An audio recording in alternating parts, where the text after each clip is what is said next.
आज मी मस्त बनवल्यात नाश्त्यासाठी छान मसाला पुरी। तर त्यासाठी ना 2 वाटी गव्हाचं पीठ घ्यायचे। 2 वाटी गव्हाच्या पिठामध्ये 1 अर्धी वाटी रवा टाकायचा, म्हणजे अर्धी वाटी रवा अर्धी वाटी बेसन पीठ टाकायचं।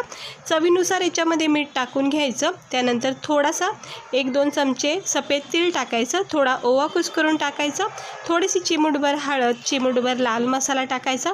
नंतर हिरवी मिरची, लसूण, जिऱ्याचा कूट करायचा थोडासा, तो याच्यात टाकायचा।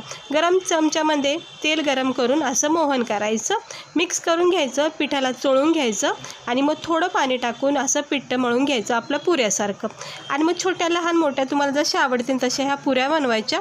कढाईमध्ये तेल तापत ठेवून मस्त मंद आचेवर कुरकुरीत क्रिस्पी होईपर्यंत ह्या पुऱ्या फ्राय करा। प्रवासात नेण्यासाठी, लहान मुलांना टिफिनमध्ये देण्यासाठी किंवा असं नाश्त्यासाठी या इतक्या छान क्रिस्पी कुरकुरीत पुऱ्या लागतात। नक्की एकदा ट्राय करून बघा। व्हिडिओ आवडला तर लाईक करा, चॅनलला सबस्क्राईब करा।